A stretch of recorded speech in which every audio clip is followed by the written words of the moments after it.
So how much hate do you think I would get if I called this video the State of the WWE Address? What's going on, everybody? It's your buddy, it's Spaz Phoenix, the YWC Reality Check, here to talk about everything and anything that went on in a very long, very busy, very newsworthy Royal Rumble weekend. And first and foremost, I want to send a quick shout out to my co-hosts Kristen and Guapo, who unfortunately were not able to join me tonight. Hopefully we catch them on the next one. For those of you that have tuned in recently, and you guys have tuned in recently in droves, which is awesome, Aftermath is the video that I do, or myself, Kristen and Guapo do, after a big 4 pay-per-view weekend.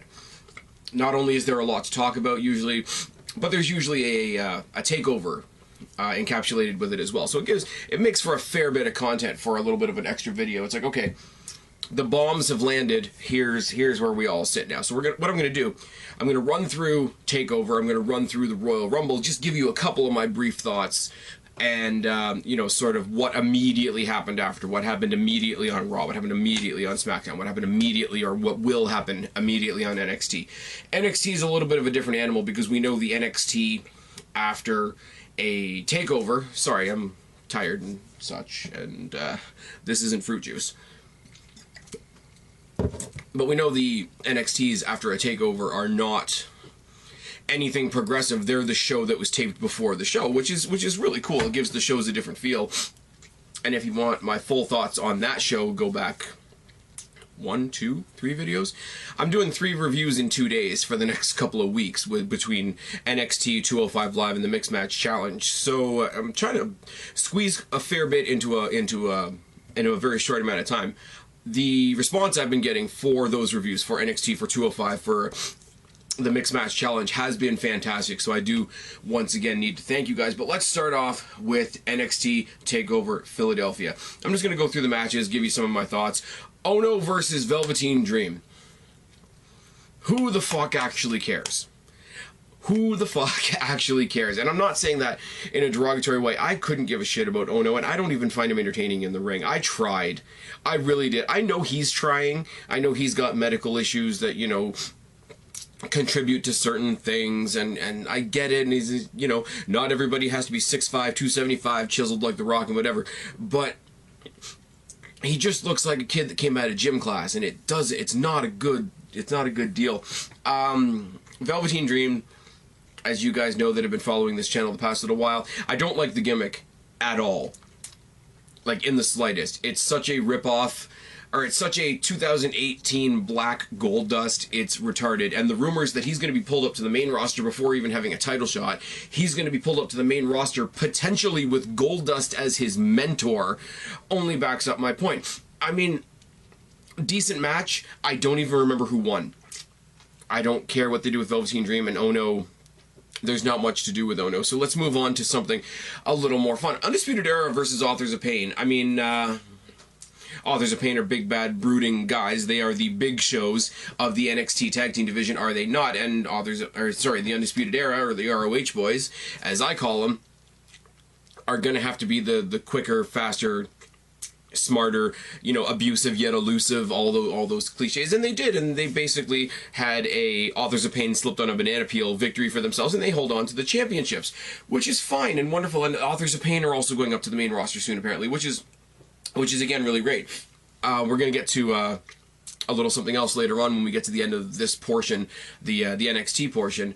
But in the meantime, can we get some new people into that title picture? I mean, I know we don't have DIY anymore. We'll talk about that in a second. But Street Profits are entertaining as hell. Heavy Machinery are entertaining as hell. The upside of the Oney Lorcan Danny Burch tag team is beyond recognition. Please don't put TM61 in this scenario, because I don't care, and I'm not going to care, and the Ely brothers are fucking jobbers. Can we not? Now, what we know in the immediate future is that Sanity is getting a rematch for their tag team titles next week, and Sanity in the form of Eric Young and Alexander Wolf, which is great. But on the long shot side of things, we've also got Adam Cole, baby, taking on Killian Dane, which I'm looking much more forward to, quite frankly. I'm going to give you a little preview right now. When I start my NXT video next week, it's going to start off something like, hey guys, not the Authors of Pain, the ROH boys took on Sanity twice. Oh yes. It's all good. I don't really care at this point if Sanity get the titles back, because Sanity, and I'm saying this more so because of Nikki Cross, honestly, if I can be completely honest with you. Nikki Cross and Eric Young belong on the main roster. The other two can come with them if they want. Killian Dane, I hope Killian Dane becomes the NXT champion. I think that would be fucking awesome. But rumor has it that he's going to have a run with Aleister Black, which, again, is it's an interesting thing, because Aleister Black is a face, and Sanity everybody loves, so they're face. So when you got Aleister Black and Killian Dane beating the ever-loving shit out of each other, who do you cheer for? Who do you boo? You just cheer for everybody because it's NXT and it's fucking awesome.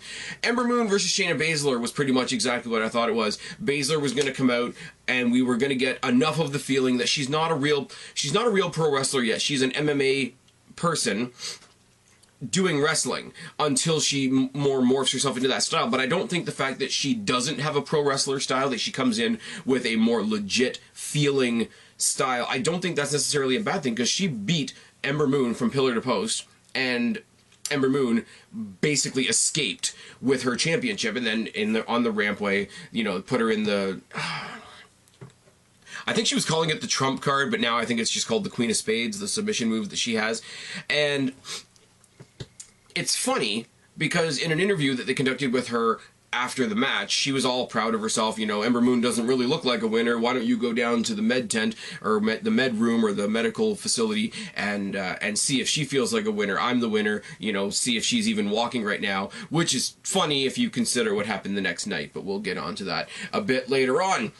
Aleister Black versus Adam Cole, baby, mini Shawn Michaels, as I've been calling him for a little while now. All I can say is the one wicked chair spot that they had, where he had the two chairs sort of seat to seat, and he was going to do his, I think it's his version of like an attitude adjustment onto the chairs, like Cena would do if it was a hardcore match. But then he flips it so that the spines of the chair are like this, and does it over the spine. And that, as much as I'm going to say about Gargano and Almas, there's one particular maneuver that stuck out to me in this entire show, and it was that one sort of like splay out over the spines of the chair. It was fucking dirty. Obviously, the Undisputed Era got involved. Obviously, Sanity made their return and got involved, because Sanity wasn't on this card at all.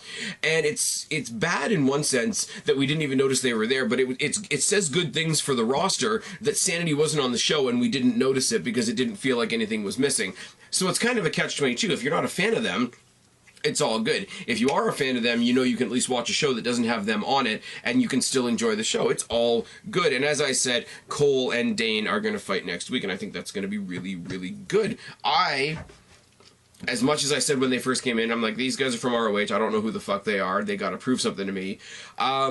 Fish and O'Reilly are a nice, decent, technical, sort of indie style team that's functional, and I like them and I find them entertaining, whatever. Adam Cole I love watching in the ring. So everybody that was saying, oh, you gotta hop on this bandwagon, I'm pretty much there, baby. I'm predicting we're going to get more 3-on-3 matches with them and Sanity later on, and I'm hoping in that time that they don't just randomly keep picking chicks to watch their back like they did with Tainara Conte, because that worked so well. Gargano versus Andrade Cien Almas. Now, what can I say about this match other than it's January, or I mean it's February now, but it was January, and we've already got one of our Match of the Year contenders. They named Match of the Year the UK tournament. The UK Championship match for last year in the NXT Awards, which is bullshit, because there were better matches. I like watching the UK guys. It's cool to see something a little bit different, a little bit, stray from the norm, because they do still have that indie influence, that overseas influence or whatever. And it was a good match, and I love watching the guys from the UK do like the joint manipulation and the tight physical wrestling and all that sort of thing. It's a lot of fun, and like I say, it's very, very different. I've seen what the hell's his name?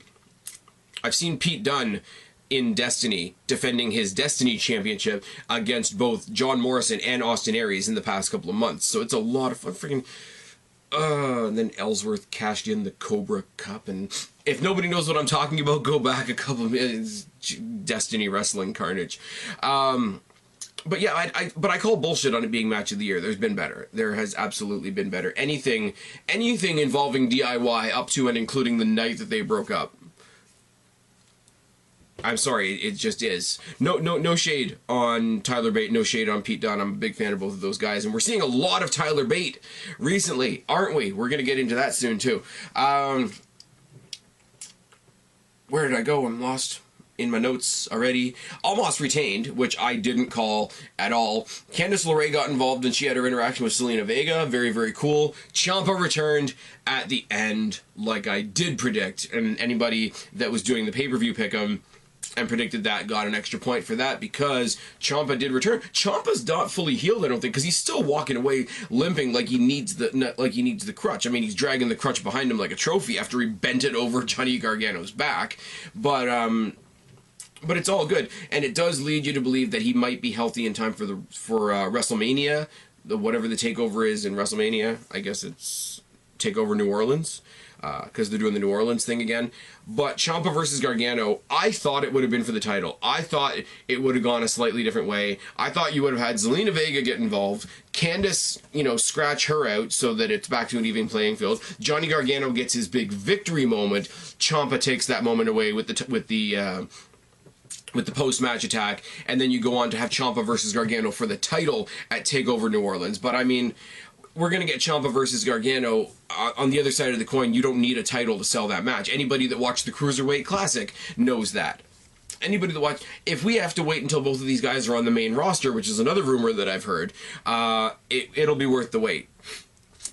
I mean, these guys fought in a first-round match back when they were determining the first Cruiserweight Championship, which ended up on Enzo eventually, and then they fucked over my boy Enzo.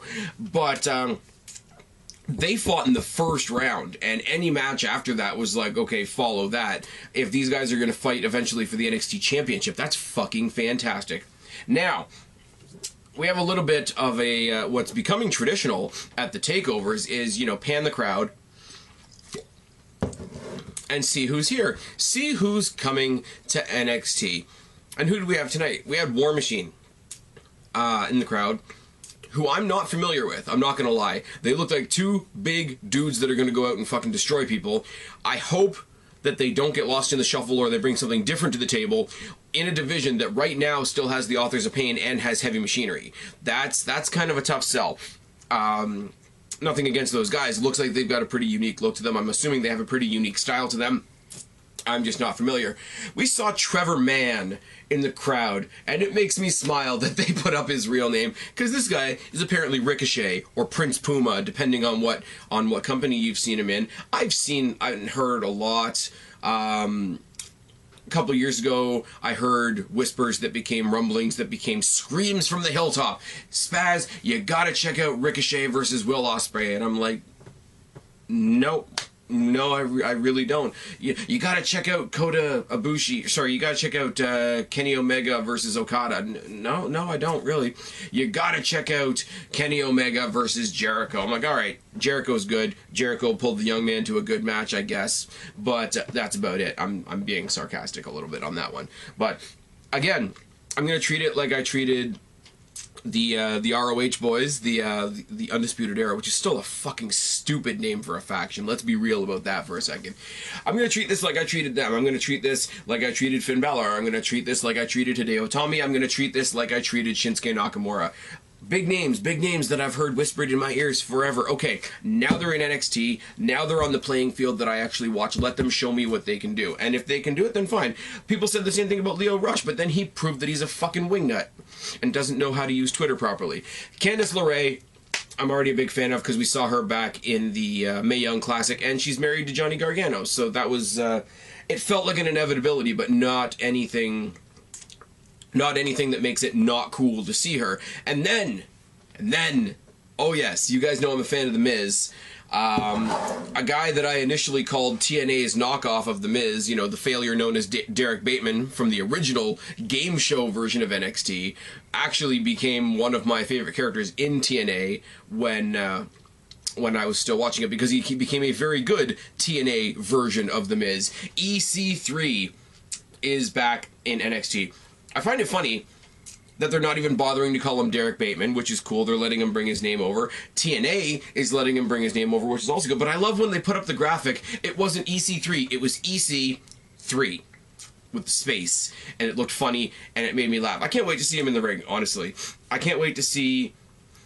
I don't want to leapfrog him. I don't want to say that he's like AJ Styles level, where you put him directly on the main roster and skip the middle step, because he couldn't even skip the middle step the first time. But I do want to see, when he gets to the main roster, I do want to see him cut promos on the back and forth with The Miz. I think that will be fucking fantastic. You put a girl with him, off the top of my head, get somebody like a Mandy Rose to be his valet, you know, cut promos against Maurice when Maurice gets back from having the kid. Congrats to my boy The Miz, he's having a kid and all that. It's all good. But you put a female, any female really, with EC3 and have him cutting promos with The Miz. I don't even care if it's for a title. I don't even care if it's on the fucking pre-show. You know the promos are going to be fucking fantastic. It's all good. Let's talk about some more returns / debuts. One of the guys that we thought, speaking of TNA, was going to be a TNA lifer as far as a backstage, on-screen persona, commentator, creative guy, etc. Jeremy Borash. JB is apparently going to be somehow involved in the creative process, the training process, the inner workings of NXT. His exact role hasn't been revealed yet. I don't think they need another voice on commentary, but they could take Percy Watson out. And if you had a commentary team consisting of Mauro Ranallo, Nigel McGuinness, and Jeremy Borash, I think that would be a great team. If you wanted to bring him in just to work creative, don't forget, Jeremy Borash was a huge part of the original Broken Matt Hardy, Broken Jeff Hardy, the Broken Brilliance, you know, with the Vanguard and the Dilapidated Boat and Senior Benjamin and Maxwell and Queen Rebby and all that sort of thing.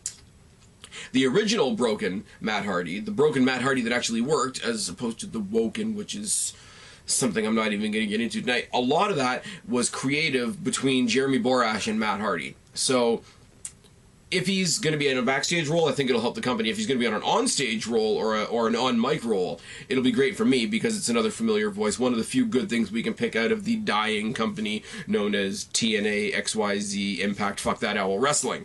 Also, on Raw, sort of jumping around a little bit, with Jonathan Coachman, who had a little stint in ESPN there and came back.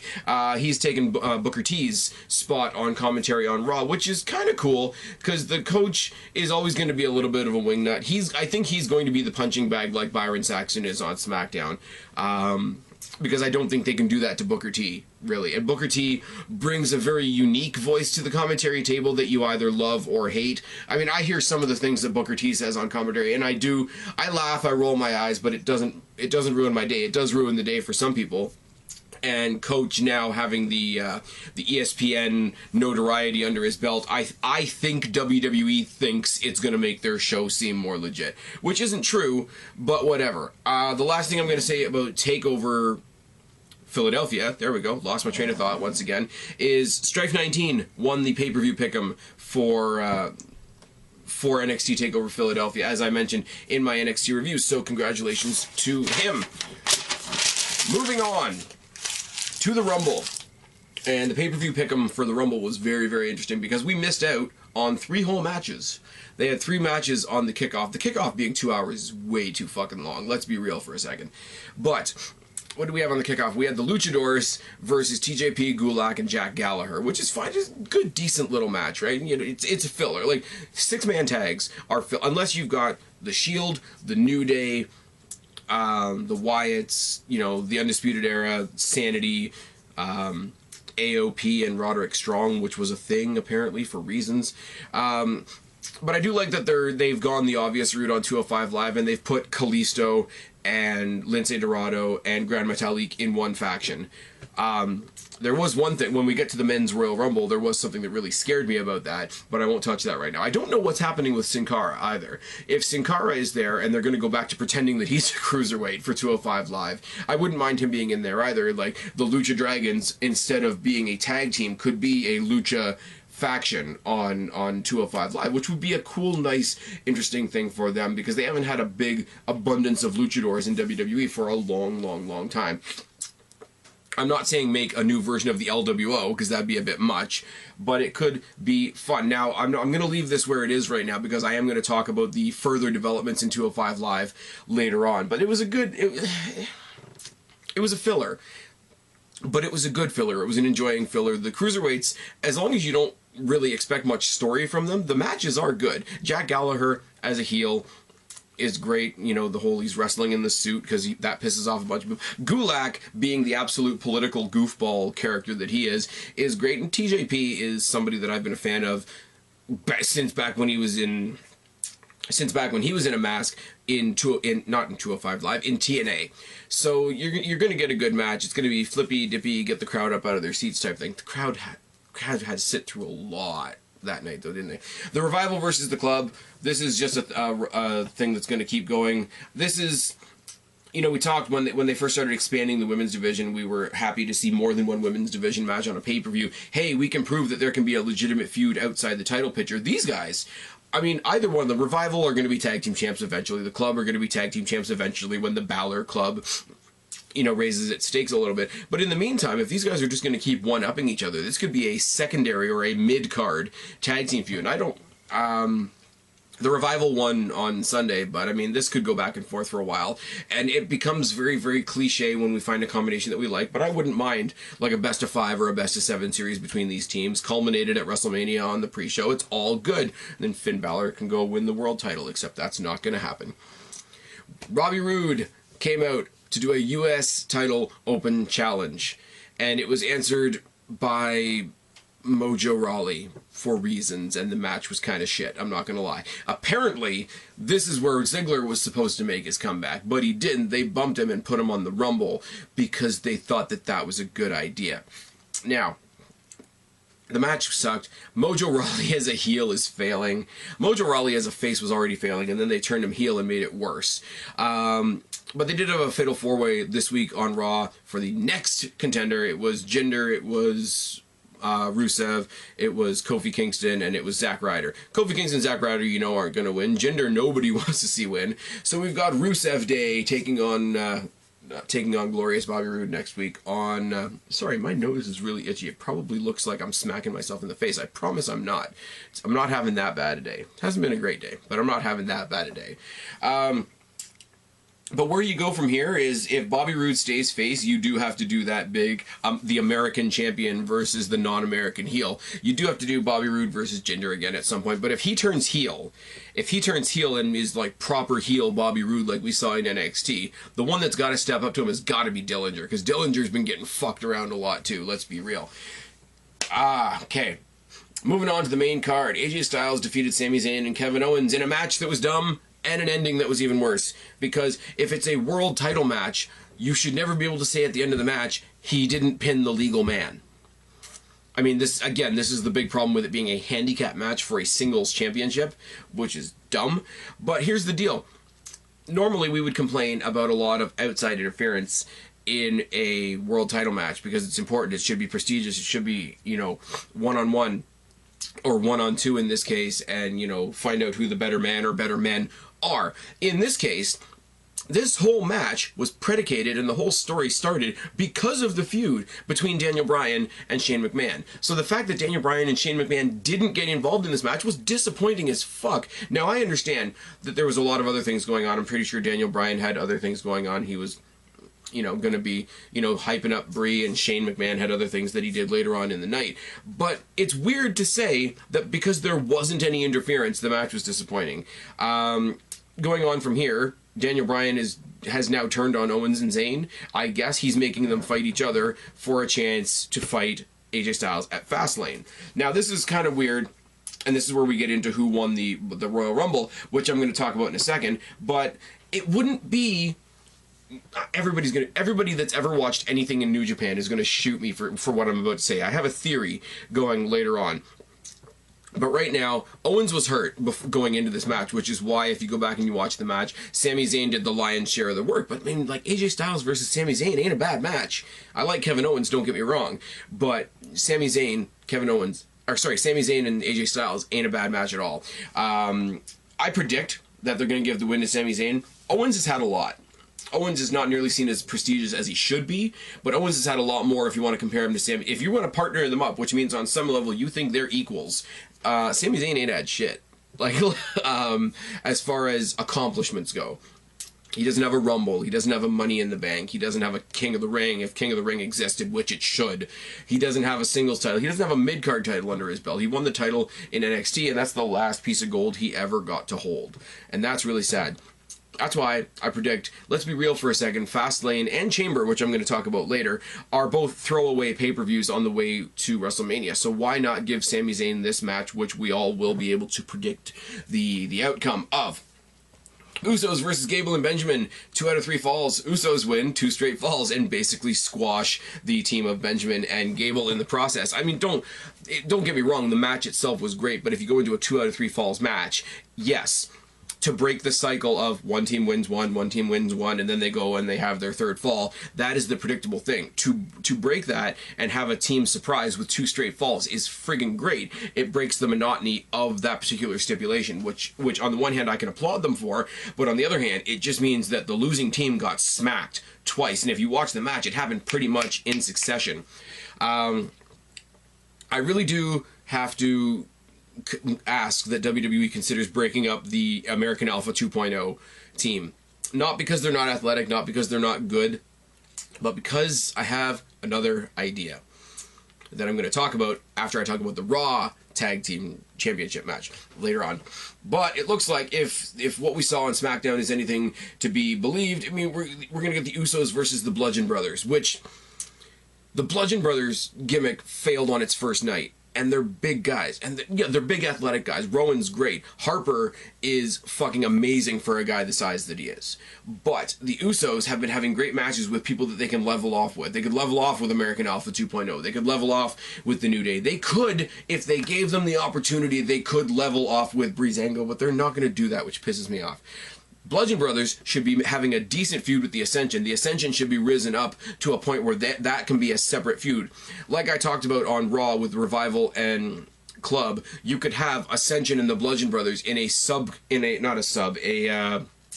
what's the word I'm looking for? In a mid-card tag team title feud while you had the Usos going on with Breezango. And I know that people laugh at me every time I say push Breezango, push Breezango, push Breezango. I know the gimmick is shit. The guys doing it know that the gimmick is shit. But they take a gimmick that's shit, they make fun of themselves, and they make it work.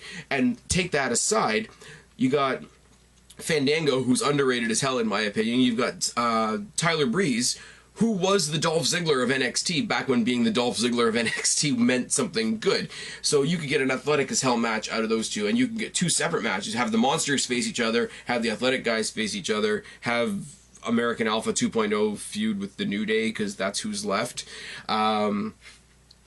But I do hope that they split up the team of Gable and Benjamin, and I will tell you why later on. Let's talk about the Men's Rumble, and I'm not going to go over this too much other than to say that this is probably the best Guys Rumble we've seen in a long time. It feels weird to have to specify the Men's Rumble, doesn't it?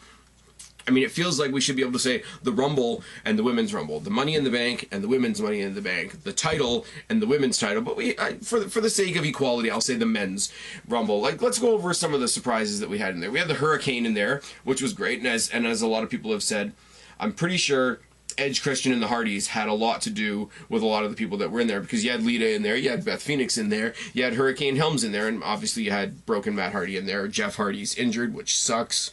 Jeff Hardy being at the 25th anniversary of Raw was really, really cool as a cameo spot, but it made me bummed to know that he wasn't going to be in the Rumble, and it means we're not going to find out what he's doing when he gets back for another little bit, unless he's going to go up against, unless it's going to be, you know, Charismatic Enigma, original, like, WWE version Jeff Hardy versus, you know, woken, broken, token, smoking Matt Hardy. I don't know what you do with Jeff Hardy when he comes back. And this is me. You guys know me. I'm a fucking huge mark for Jeff Hardy. I don't know where Jeff Hardy fits in the mix when he comes back.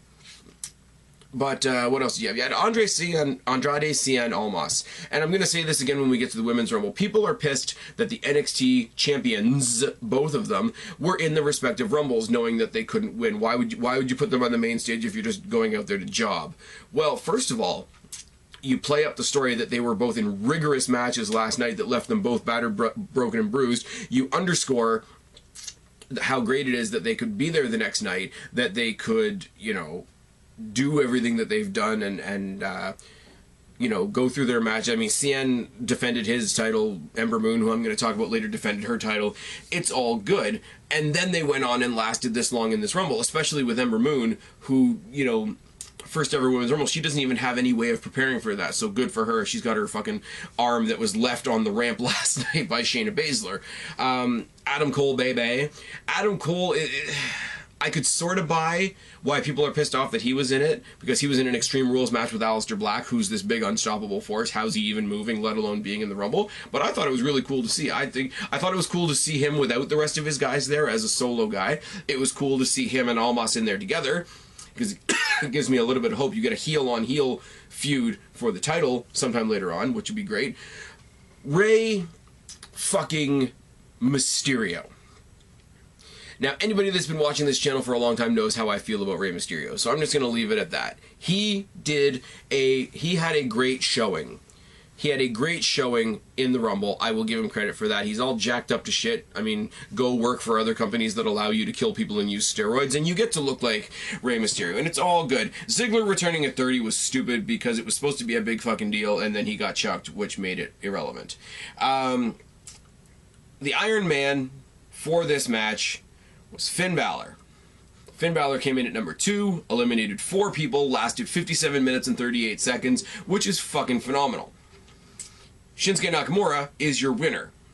He came in at number 14, lasted 44 minutes, 38 seconds, and only eliminated 3 people. So, depending on how you want to look at it, Finn Balor is the real winner of the Rumble. What did he win? He won the chance to go to Raw the next night and lose to John Cena, signifying that he doesn't even get a chance to be in a title picture when it comes to WrestleMania. Shinsuke wins. He's going after AJ Styles and the WWE Championship. Now, here's where I will say, I have heard a mild rumor, and this is one, you know, I'm not big on the return of Rey Mysterio, but I have heard rumored that Rey Mysterio and AJ Styles are pushing to have a match against each other at WrestleMania. Now, that doesn't make sense because I don't want Rey Mysterio getting a title shot because he's not a heavyweight. But if Sami Zayn wins next week, if Sami Zayn wins at Fastlane, nobody's going to like it because they've already got their dicks hard for Nakamura versus Styles. But I'm sorry, if we don't get Nakamura versus Styles, Nakamura versus Zayn for the title would be a pretty good consolation prize. And I'm sorry, Styles and Mysterio isn't a match I want to see. But if it does happen, I will give it a shot, I will give it a look, and I'm pretty sure it won't be terrible. As long as it's not for a championship. Now, the Bar defeated Rollins and Jordan. Jordan hurt himself and played up the injury for the rest of the match. Now, apparently this is to cover up for the fact that Jason Jordan is legitimately injured. If he's legitimately injured, I legitimately feel bad for the guy. If he's fake injured, then he's healing it up, whatever. This is another team that needs to break up. This is another team that never wanted to team together, and now they don't have the titles. They have no reason to team together. And here's what I'm going to say. Everybody wants to see Jordan versus Seth Rollins, or everybody at least predicts that we're going to see Jordan versus Seth Rollins at WrestleMania. Don't do it. Don't do it. You had the interaction between Gable and Jordan before the Royal Rumble, and they sowed a little bit of, you know, a little bit of dissension. Hey, you left me to go have a singles run. How's that singles run going, and etc. What you want to do, Raw versus SmackDown, Jordan versus Gable at WrestleMania just for the fuck of it. The extended finale of the breakup of this team, because they never really had a breakup. So that would be a great, you know, just great, you know, pro wrestling, amateur wrestling style match. Now what do you do with Rollins instead? Now you take Rollins, who's been sidetracked with this partner that he didn't want, who's bummed because, you know, he's bummed because one of his partners is injured. He's bummed because his other partner threw him out of the Rumble. Didn't mention that. Roman Reigns threw Rollins out of the Rumble. So he's not experiencing nearly as much as he deserved. And then you've got Finn Balor, who lasted 58-something fucking minutes, eliminated 4 people, and didn't win the Royal Rumble. You take Rollins and Balor, and you point their eyes at The Miz. And you have Rollins versus Balor versus The Miz for the Intercontinental Championship at WrestleMania. It's not going to happen because WWE doesn't have this brain working for them. No, they do not. Brock and Braun and Kane. Why the fuck did this match happen? Kane shouldn't have been in this match. He was there to eat the pin. Fine, I get that. You need to have a sacrificial lamb because you want to keep both these guys looking strong. I'm sick of Brock Lesnar. I'm sick of Brock Lesnar in general. I'm sick of Brock Lesnar being the Universal Champion. I'm very much with my co-host Kristen on this one, where like we need a champion back.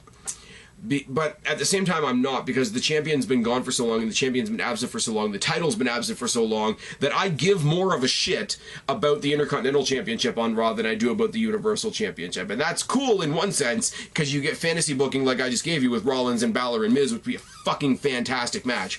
But on the other side of the coin, you've got me not caring about the main title on the main show of the main company of wrestling in the world. Yes, that was a bit of a ramble, I'm sorry. I don't care, and I'm sorry. At this point, I'm not going to go with the flow on this one. I don't even give a shit about Braun Strowman at this point. Braun Strowman is a spectacle. Yes, he's an attraction. Yes, I get it. He's the newer, more athletic Big Show for this generation, and that's all fine and well and good. But everything that we give a shit about Braun Strowman for right now has nothing to do with him being in a match. And that's the problem. What do we care about? We care about him running into an ambulance. We care about him pulling the stage apart. We care about, you know, him flipping over the entire stage that holds the commentators on Coach's first night back on Raw. We care about, you know, him being hit by an ambulance and walking away, and I'm not done with you, and running through empty boxes because it's almost comical. And then you make him a complete fucking goof with Alexa Bliss on the Mixed Match Challenge, which isn't connected to anything. And I will admit was a lot of fun. Go back a couple videos and watch my review. But I don't care about Brock Lesnar as a wrestler anymore. If you just want to have him come in every Monday night on Raw, throw a couple chairs, throw a couple tables, throw a couple people around, and leave and put the arms up as a Braun, that's fine. I don't care about him as a wrestler. I don't care about him in a title hunt anymore. I just really don't. They've killed any respect I have. Like, they haven't killed the respect I have for Kane, but they're making me not care that I respect Kane, Glenn Jacobs, whatever you want to call it. You know, good luck in Knoxville. Brock Lesnar can fuck off. Braun Strowman, in a wrestling context, can fuck off. This title is worthless. All the people fighting for it are worthless, and we're pretty sure that we know what match we're getting at WrestleMania. And I don't want to sit here and sound like I'm ranting for no reason, like Goofball from New York does for about 5 hours every week. But I will say that I don't give a shit about that match. I don't give a shit about that championship. And I'm really glad that we're getting a better match, no matter what it is, on SmackDown. Now let's talk about the Women's Rumble. First of all, let's talk about the fact that the Women's Rumble is the main event. Something else that I predicted, and a lot of people told me I was crazy, but whatever. Let's talk about some of the surprises we had. You knew you were going to have a lot more surprises in this one, because they don't have 30 women on the main roster. You had Lita there, which you know is going to make me happy. Kairi Sane coming up and joining us from NXT, which was great. She got tossed out by Dana Brooke, which pissed a lot of people off and made me smile. Why does it make me smile? Because Dana Brooke could fucking get it. You got Tori Wilson in there. You got Molly Holly in there that gave us a top rope Molly go round, which is fucking great. Michelle McCool, the female Undertaker, just fucking destroying everybody. Vicky Guerrero, who, if you don't appreciate a comedy spot in a Royal Rumble, what have you been watching for the last 30 years?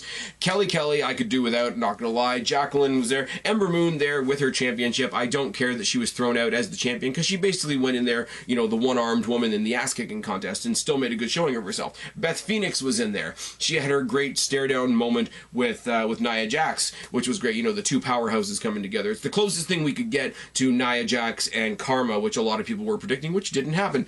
Beth Phoenix is in there, and some people have said that, you know, you've got Edge's wife in there, you've got Edge's ex-girlfriend in there, it's going to be awkward, but they weren't in the ring at the same time, so I really don't know what you're talking about. It's kind of a bummer.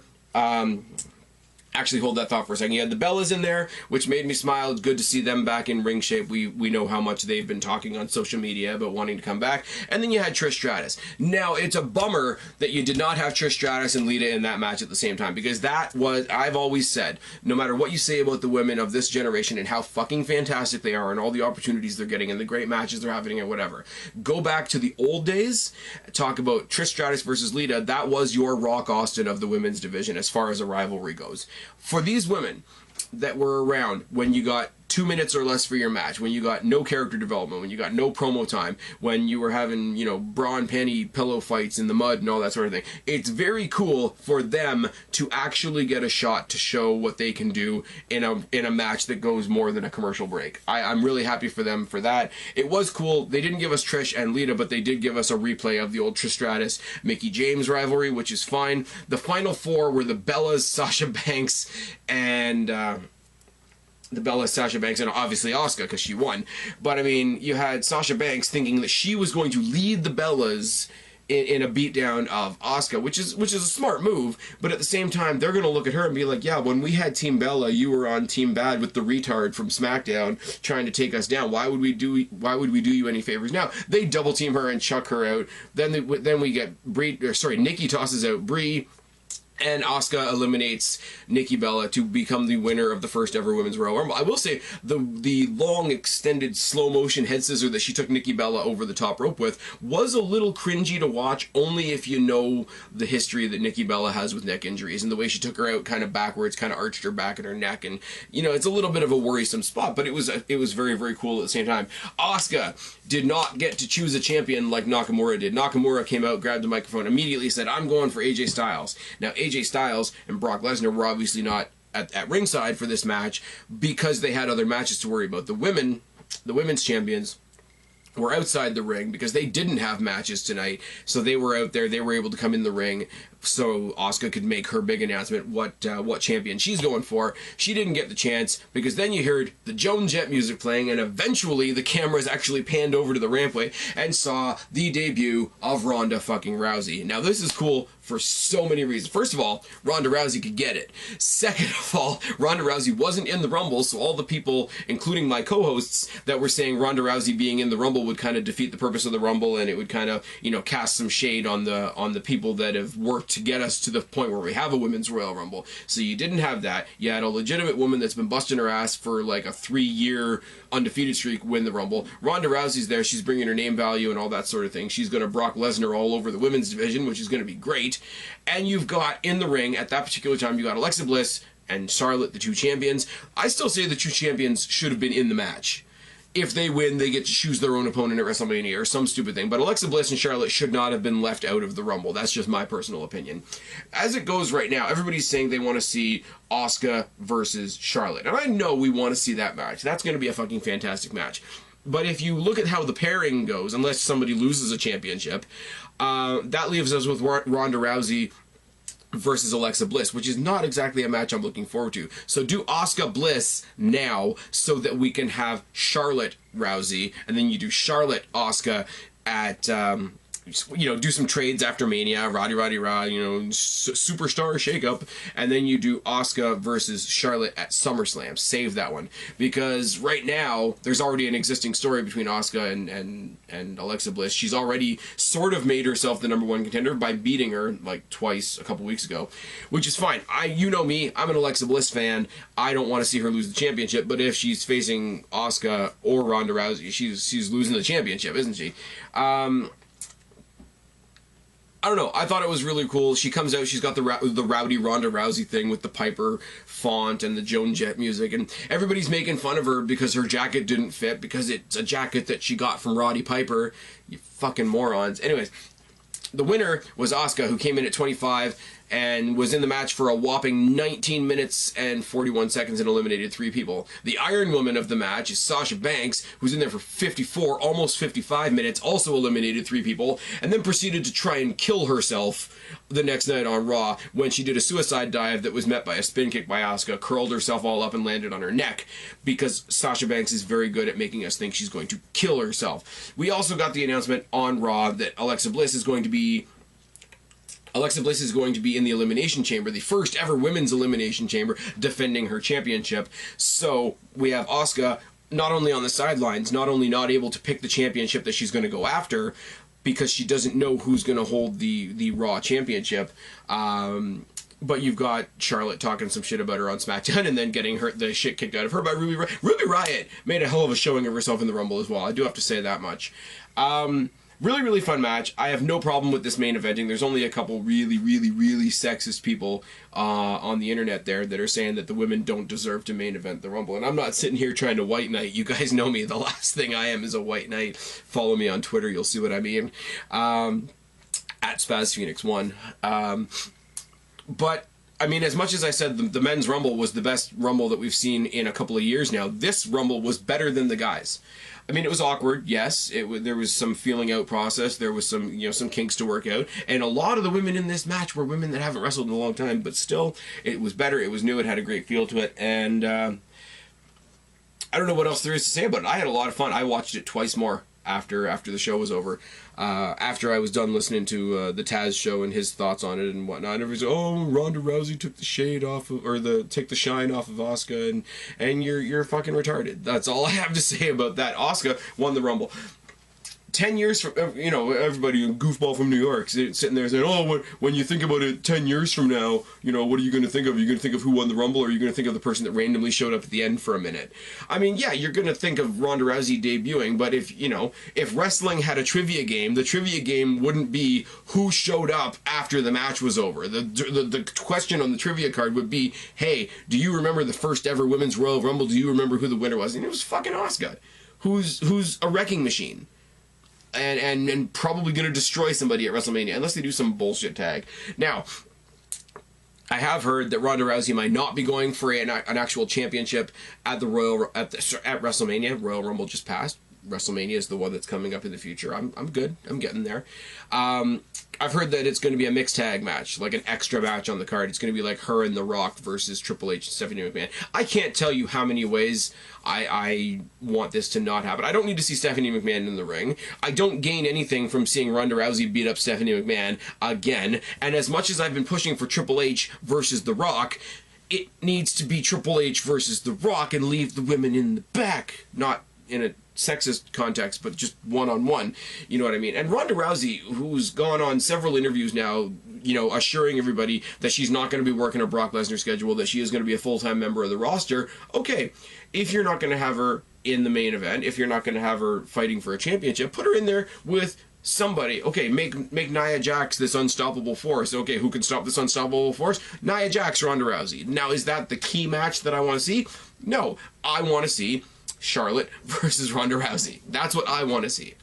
I don't know if that's what we're going to get. I don't really want to see Ronda Rousey versus Alexa Bliss, because it's not a very appealing match visually, style-wise, and I don't want Alexa Bliss to lose the title, because I'm a big fan of hers, but she's going to lose it to Asuka anyway, so I lose either way on that regard, don't I? Moving on. The last thing I want to talk about, and I'm going to end this with a question for you guys in a second. 205 Live. The last debut / return / new character that they debuted was on 205 Live, because we knew going into 205 Live, after they fucked over my boy Enzo Amore, took away his title, we had to come up with a new champion, and to do that we were going to name a new general manager. You had Daniel Bryan come out, introduce Rockstar Spud, except he's not Rockstar Spud anymore, he's Drake Maverick, which is so wonderfully corny. If you like the whole Rockstar Spud when he was sort of kissing EC3's ass in TNA, you're gonna like this, you know, the whole "my lords, ladies and gentlemen," all that kind of shit. He comes out and he says, you know, he's worked his whole life to be in the WWE.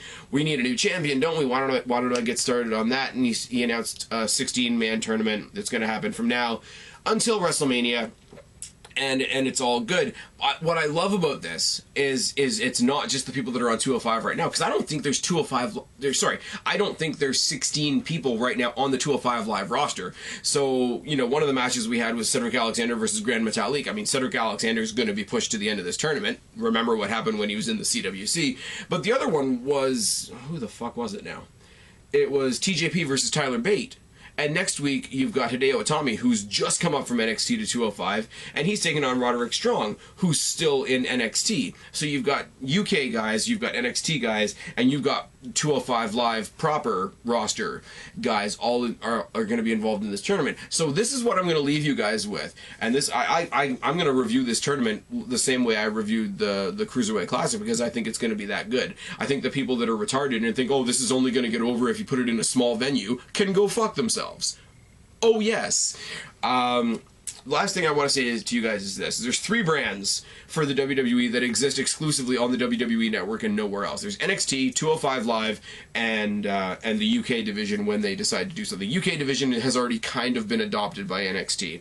Would you or would you not be in favor of this? On Wednesday nights, expand NXT to a 2-hour show and have the NXT brand adopt the Cruiserweight Championship and the UK Championship as mid-card titles for the NXT brand.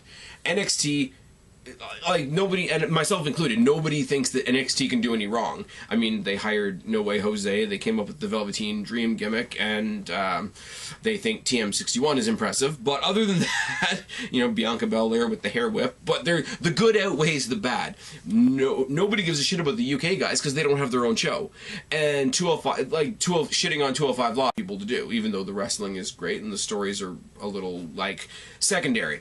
Now, so I reiterate the question to you. If we expanded NXT to be 2 hours long on Wednesday night from Full Sail and adopt the Cruiserweight and UK divisions into their division to make it one big, robust roster, one big, robust show under the NXT flag, would you guys be in favor of that, yes or no? Personally, I think it would be a great idea. They're 3 brands that all belong on, or sorry, that all live on the WWE network. Anyway, combine them into one show. The logo would be yellow and purple and orange, which would be awkward, and I'd have to talk to my boy Sal to make me up a new graphic, and I'm not sure it would be that pretty.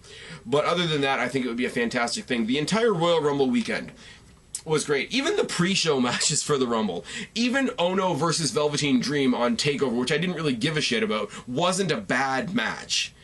I mean, Brock and Braun and Kane was the downside. And did you think you were going to get anything good from Brock and Braun and Kane?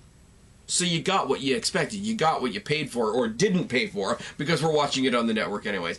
Anyways, cheers to you guys. It's a Friday night review, and it's a Friday night video, and I don't have my co-hosts to keep me on track, so you can tweet at them, at BlackCatFeline and at Guapo_504, and tell them that they are terrible, horrible people for not showing up tonight and keeping me on track. But other than that, you guys know the drill. I've been Spaz, your YWC Reality Check. Subscribe up there, talk down there, start a conversation, keep all these conversations going. Don't be a stranger. I will talk to each and every last one of you later, but for right now, I am tagging out. Bye, guys.